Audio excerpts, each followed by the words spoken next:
Good morning, good afternoon, wherever you're joining from. Thank you for joining us today on our second LinkedIn Live event, where we want to discuss and look at the rise of responsible consumerism, what consumers really want. And I would like to start off with a picture of a basket of fruit and vegetables. And what do I want to tell you with this, or what do I want to invoke here? When we look back 20 years ago, the sustainability was mainly focused on the food we buy. And there we looked at fair trade food. It was very important because we wanted to have healthy food. We wanted to have food that's safe for our family. And so the focus was mainly on ingested goods. Then later on, it moved on to other products which are close to our skin, so cosmetics, but also home products for cleaning. And now lately we saw the shift, and I'm sure you know that as well, to textiles. And in 2017, so already 5 years ago, we were interested to see if we could see that paradigm shift already there. So we conducted a global survey with 11,200 consumers aged 18 or over who had to be deciding key decision makers and shoppers in households for clothes. So we had to buy clothes or textiles at least once a month. And they came from 10 countries, and we have the countries here as pictures. So we have Australia, we have Canada, we have China, we have India, we have Spain, we have Brazil, we have, let me check who I forgot, we have Japan, and we have Switzerland and Germany. So we have a good mix of producing countries and consuming countries, and from all over the globe. And when we conducted the survey, the first question we wanted to ask was climate change is a priority, whether climate change is a priority concern. So what we did is give a list of 16 issues, and we asked them, could you identify the 5 issues that worry you the most? And I would like to tell you here that when we shared the survey with the consumers, we didn't disclose that it was conducted by Oekotex, nor that it was about sustainability, nor even more specifically that it was about textile sustainability. So when they were confronted with this question, they didn't know yet that it was about climate change or sustainability. So it really was a positive surprise for us to see that 4 in 10 consumers actually rated climate change as the 3rd most worrying issue for them, right after illness and diseases and terrorism. And then we went on to ask them, what motivates you to live sustainably? And there 2 main streams came out. On the one side, it was preserving the earth for future generations, so the altruistic motive. And on the other hand side, we have keeping me and my family safe, so the close to home, the personal issues. Then we wanted to know, well, okay, living more sustainably is one thing, and why you want to do it. But what is a knowledge about sustainability in the textile sector? And we turned the question around and asked them, in general, which industry do you think is the most polluting one? And we listed the car industry, we listed the home care products, the airline industry, textile and clothing industry, personal care products, and so on. And they had to rate them from the most polluting to the least polluting. And only 22% of all consumers globally rated the textile and clothing industry brightly as the 3rd most polluting industry. interestingly enough, in the manufacturing regions, 4 in 10 consumers, so 41%, listed the textile and clothing industry as the most polluting industry right after the energy and car industry. So we see there the knowledge gap, the huge knowledge gap in general globally about the knowledge they had about the textile industry being very polluting at the time.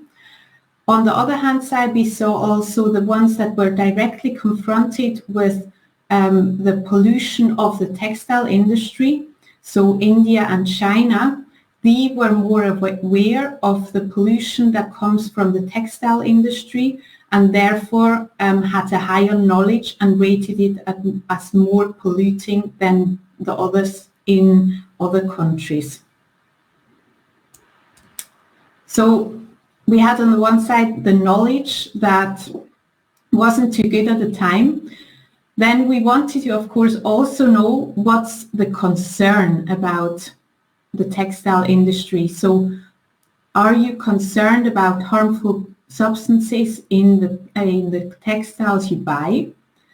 And there we saw that we were most worried about what we saw at the beginning with the paradigm shift. We were most worried about harmful substances in food, followed by cosmetics and beauty products, then home care products and personal products.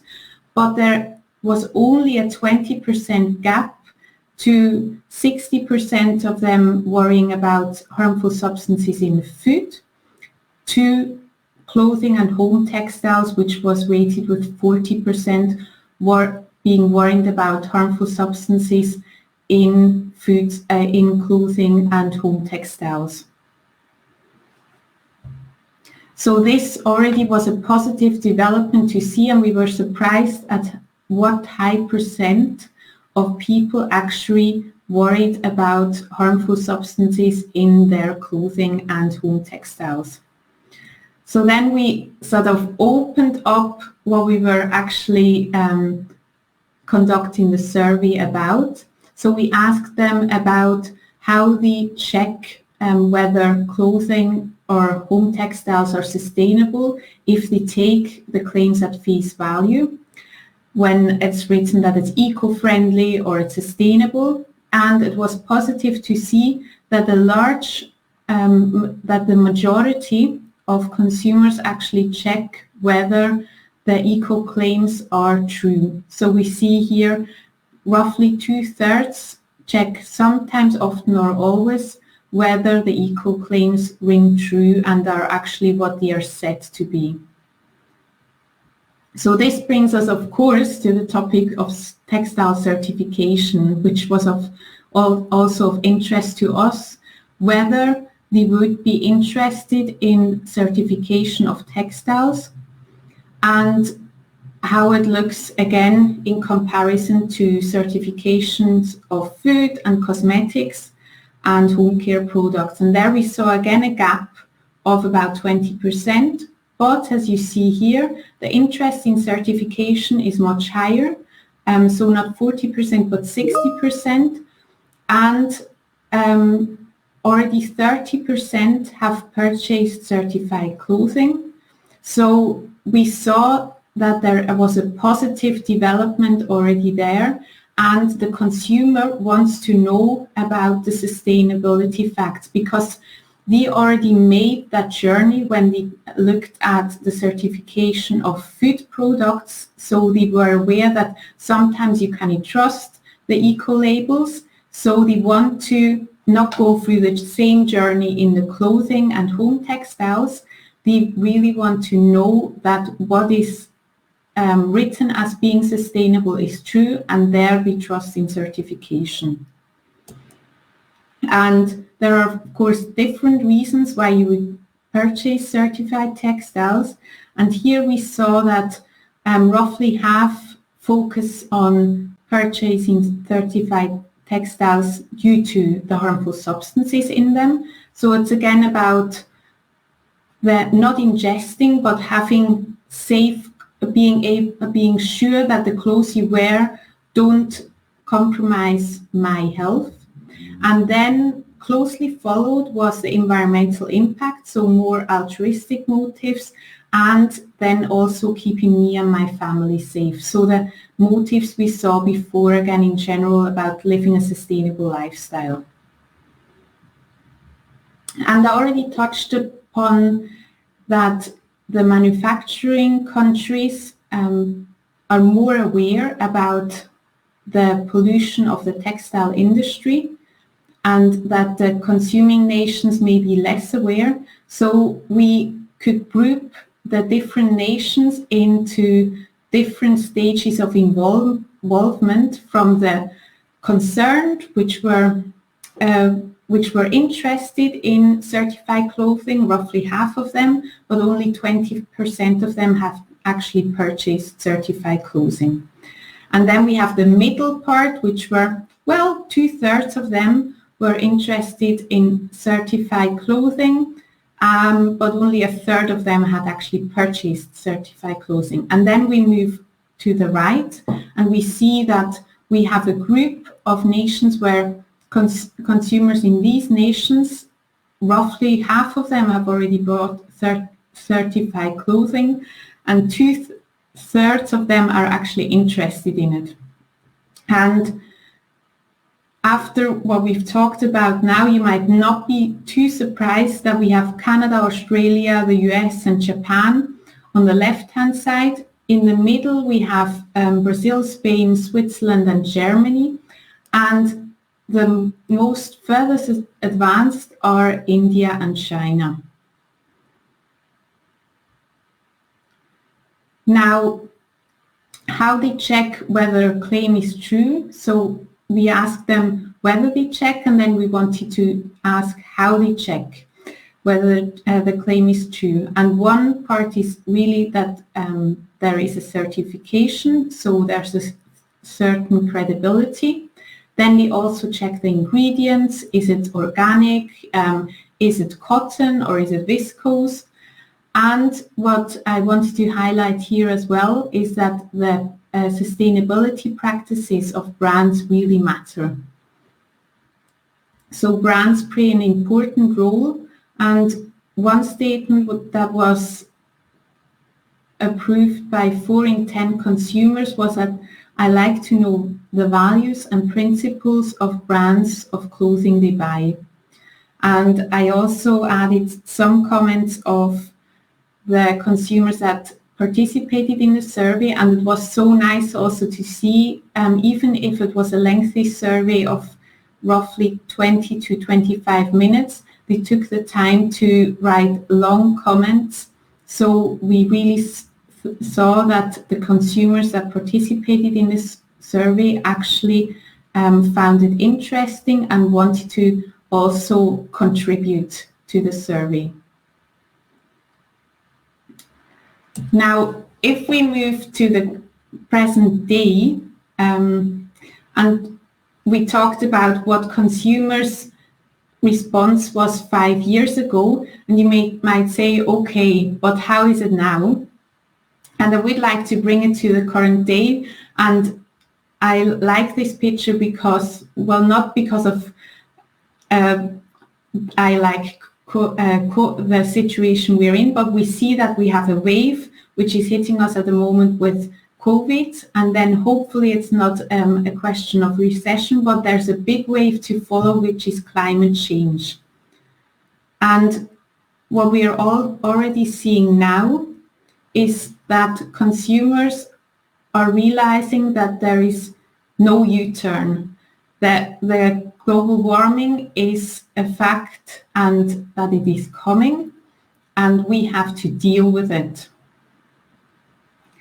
And here are some facts from a study conducted by Quantis in 2018, which revealed that the global apparel and footwear industry accounts to 8% of the world's greenhouse gas emission.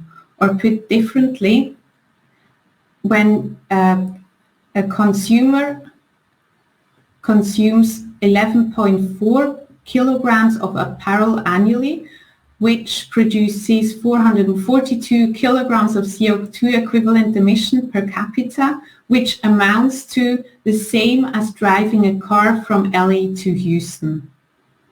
And when we look at what the producer can do, we see on the right-hand side that the stages that have the highest impact is fiber production, yarn production, and then dyeing and finishing, which contribute at least nearly 80% to the global warming.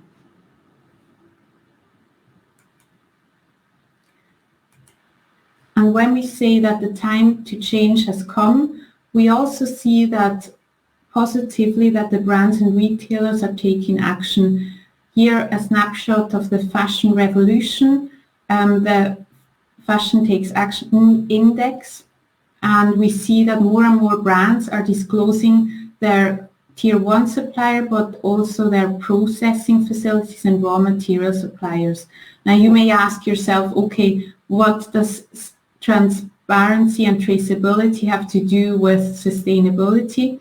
Well, it's also with this development, we see that the brands and retailers take into consideration which suppliers they actually want to work with, and that they are aware who their suppliers actually are. So this is a very positive development also in terms of sustainability.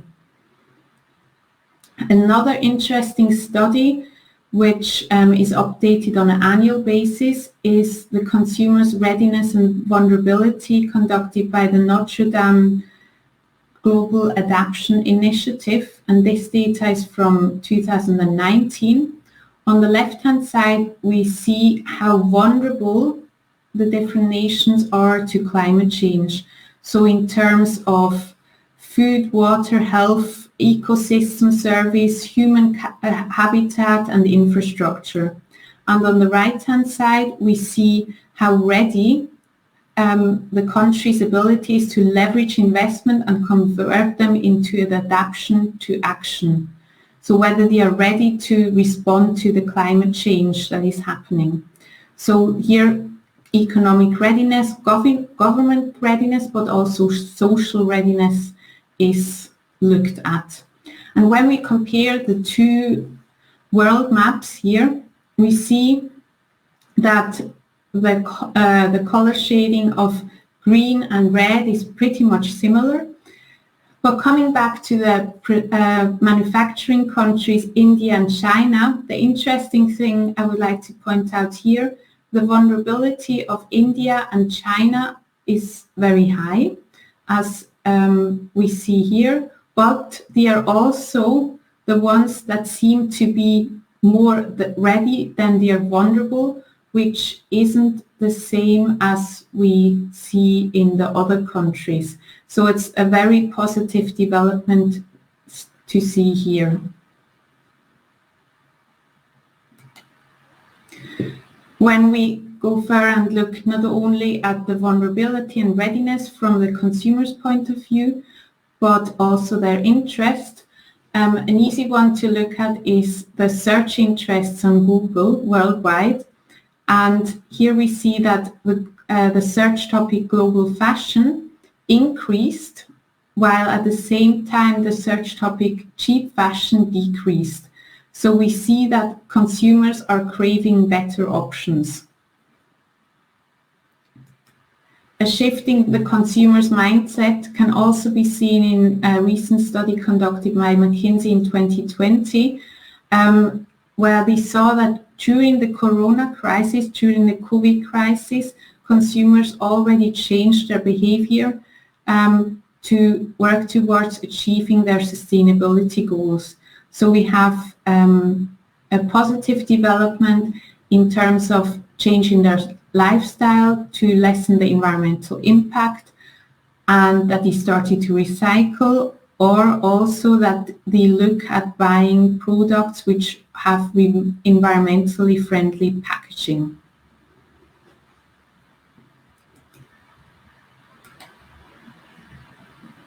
And when we talk about the shift in mindset, it's also about the shift in response, because One thing is the attitude, but other thing is the behavior.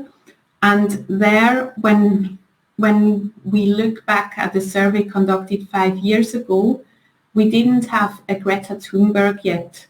Greta Thunberg, with the Fridays for Future movement, was launched in August 2018. And then only a year later, we had the first global climate strike, which now there's one at least every year, and there are smaller ones during the year. So we see that living a sustainable lifestyle is also seen as something trendy and something to showcase. And the youth of today is also not about what do I have, but how can I showcase, how can I live more sustainably. We also have the movement of sharing economy, where we see with the likes of Airbnb or Netflix or Spotify, these are all things that you do not have actually, but you're sharing things. So the collaboration and the way you interact is much more important than actually having a physical good. So sustainability really has become a key consideration. Here, one last report, which was conducted again in 2020 by Deloitte, where we see that the most prominent lifestyle changes were in regard to using less single-use plastic, but also again, and that I would like to highlight, choosing the brands that have environmentally sustainable practices and values. So what we saw before already in the survey conducted in 2017.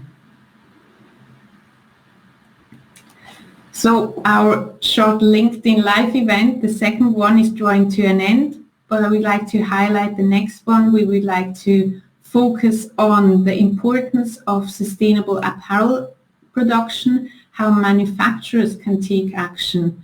Because we saw before that the fashion industry accounts for around 8% of the global greenhouse gas emission. So how can producers respond to that? There we will look at life cycle assessment. We'll look at how you can meet the targets you have set for your company, and how you can evaluate where your environmental hotspots are. So thank you very much for tuning in, and look forward to any questions or comments.